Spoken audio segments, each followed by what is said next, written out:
Hello again, I'm Tony, and this is the third video in our series. Again, this series is part of an initiative to educate folks in early recovery, ideally in their first 12 months of recovery, on topics that oftentimes trigger us and lead us back to substance abuse. And so initially we talked about the disease process, how to find ways and means to get sober and so forth, and then some symptoms related to drug abuse and alcohol abuse. And then we also, in our second video, we talked about money management and how that can be a trigger for folks in early recovery as well. So, and the importance of balancing a budget and establishing a budget and that sort of thing. So today we wanted to talk about both leisure activities, the importance of developing healthy leisure activities, and also the importance of developing relationships with either new relationships or old relationships or whatever, but the importance of these activities and connections that we develop initially that help to encourage us and give us strength and so forth as we move forward in our program of recovery. So with me today, do you want to introduce yourself? Yeah. Terry, History and Social Services, Mental Health and Addictions particularly. And you have a Master's in Health Promotion? Yes, right. Master's in Health Promotion. Okay. Yeah. I'll say more about that in a little Okay, bit. great. Yes. And Lisa? Lisa, and I'm a licensed clinical social worker. Okay. My experience with folks in recovery has been working with adolescents for about 8 years. Youth who were in residential treatment and working with them. Wonderful. Mhm. I appreciate you being here, both of you. I'm honored that you're sharing time with us. And again, I'm an occupational therapist and pursuing a degree in health and wellness and program development. So, and this is part of that program. So, let's just jump right into it. So, as I mentioned previously, I'm in recovery, and some of my experience as far as building relationships kind of came, fortunately for me, kind of came naturally. Good people invited me into their lives, and a lot of folks don't have that luxury. And so they have to go out into the community and seek out opportunities to develop healthy relationships. And so in your all's experience, how might individuals go about, developing these types of relationships, and maybe also speaking to the value of these relationships and how they reinforce and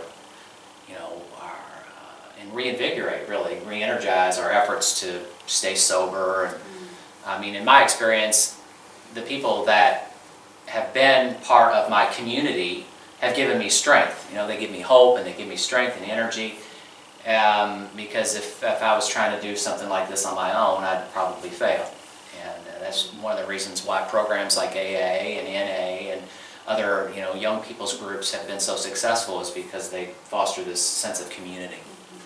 I think one of the things that you said that's really important is connection, and that's a big piece of what has to happen, and it's kind of scary. And having that relationship with yourself and trying to figure out what it is that you like and want to do can be tricky. And if you're used to doing the same thing and you're not so sure, it's kind of being honest with yourself about what will be helpful, and kind of testing the waters, taking those risks, but not being too risky in terms of your own vulnerability, but making connections that feel good and feel right. Yeah. Yeah, and probably, the most important piece to that, I think, because again, you make legitimate points about, the risk and really not knowing who you're getting involved with. There's even people that seemingly are healthy and happy, and you never can tell. But for me, the main thing is that whoever it is that I'm trying to spend time, or I want to, establish a relationship with or spend time with, is that they're not engaging in drugs and alcohol. I mean, that's the big thing. Yeah. Because that's the one trigger that I don't need in my life. If somebody's, angry or resentful or bitter, or they just don't have that.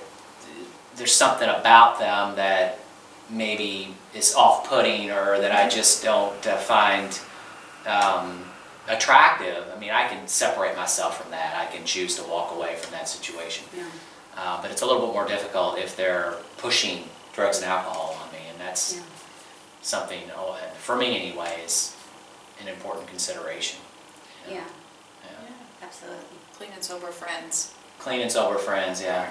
Obviously an integral part of developing a clean and sober life. One of the things that I really appreciate that you said, at least, is just asking yourself what it is that you're interested in. And I think a lot of people don't know that. It sounds like such a simple thing, like, what do I like to do? And you maybe name one or two things, but the truth is it's a very interesting world that we live in. Yeah. And people can probably, if they stretch beyond their norm, find things that are really engaging to them that they didn't even expect to be so interesting. One of the reasons I went into health promotions is, after working with so many different groups, mental health, addictions, people with disabilities, seniors, is one of the common threads through all of those people were isolation. Mm-hmm. So isolation is the enemy to health.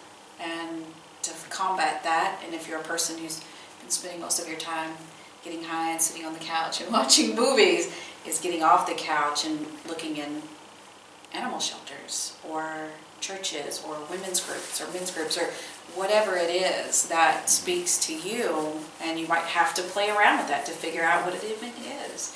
Maybe you discover that you really love to knit. Yes. Who would have expected that? But you don't Yeah. know until you try something, so you're really going to have to do that piece of pushing yourself outside of your norm and getting out there. But it's solid research, and in my personal experience, that engaging in a healthy community is necessary to a healthy life. Yeah. I guess for youth, there are alternative peer groups, and so that whole idea that you have to leave the old peer group behind and join a group that you know is sober and engaging in activities that are healthy and fun, and figuring out how to do that with people your own age. As a teen, so to speak, it's scary to get up there and put yourself out there. So That's right. it's an option. Yeah. Yeah, for me it was kind of exciting, to be quite honest with you. I think for a lot of folks it's just a matter of perspective, and I think when you're done with drugs and alcohol, when they've caused enough havoc in your life, and you decide that maybe the windows of opportunity, the doors of opportunity are closing. As we get older and older, that's the stark reality of continuing to use substances and so forth. When we make that about face and we start to write our lives and start to make a few healthy choices, get in the gym and exercise a couple of days a week, and maybe start reading and studying a little bit, and get on a bowling league, or get in a softball community, or just get out and hike or camp or fish. There's so many things to do, and to find people to do things with. I mean, for me, it was overwhelming, and it was very exciting. I felt reborn to a large degree, and I was in my late 20s, and so. But you mentioned the research, and the science is pretty clear, and I know you guys are aware of this, the value and effect that relationships and community and activities have on our bodies and brains, our psyche, etc., our mental health, emotional health. And I think an important point, and you guys might speak to this, is the reality that sometimes these things take time, right? I mean, that's a trick that we get kind of caught up in. It's part of the American way of life but it's definitely the way of living for addicts and alcoholics, is because we get an immediate satisfaction from our drug of choice. And when we choose to a healthier lifestyle, sometimes we don't, we see it a lot when we try to exercise or lose weight or eat healthier or whatever. We want to learn how to knit. We want to learn how to knit. with yourself. We have to learn to be patient with ourselves, because you're not going to get that immediate effect. But trust me, if you do these things consistently, not only anecdotal information like personal stories, but research has proven that we grow and we change. Our thinking changes, and it's just a marvelous thing to experience and to witness. So I'll jump in on that. So what we know is that it's going to feel awkward at first, because anytime we do something new, we're actually fighting our own brain. Yeah. I mean, biologically, that is true. What's happening? You're forging new lines of communication. So starting new habits, new things are going to feel awkward for most people. And to just be patient with that, and just know that your perseverance will eventually pay off. Yeah. Perseverance will eventually, we promise, will eventually pay off. But don't be surprised. I mean, just like with me and exercising, it felt really sort of overwhelming and interestingly difficult psychologically as well as physical. But the longer I do it and the harder I work at it, and I pay attention to what the benefits are instead of the resistance as much, then eventually things will start to change. Yes, I promise.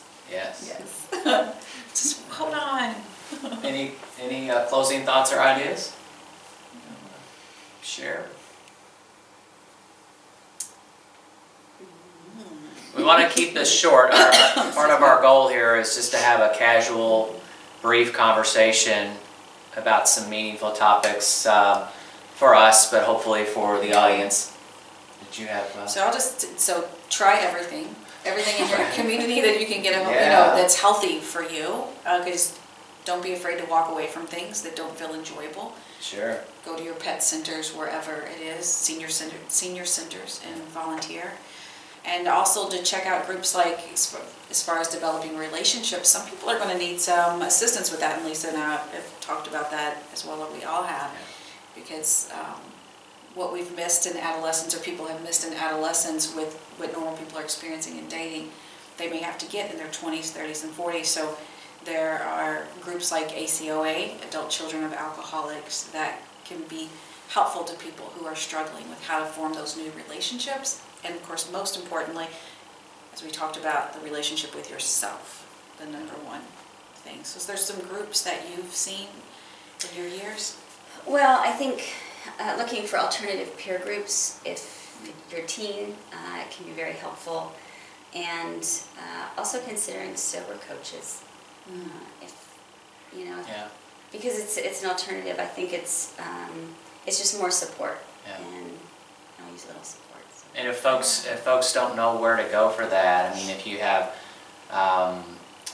limited access to technology and things of this nature, I would probably encourage people to, hit up their local library, or most people can gain access to a computer in a local library, and you can use a family member's address or whatever to get a library card. So, there are ways and means. It's just like you said, we have to get up and move. And one of the things that you said that I thought, she contradicted herself, is she said, don't be afraid to walk away from things that you find don't find enjoyable. Well, once you've tested it well. Yes, and so because we were talking about this resistance, right? This biological resistance that our brains have to some things. So how do we measure whether a thing is healthy or not for us, right? I mean,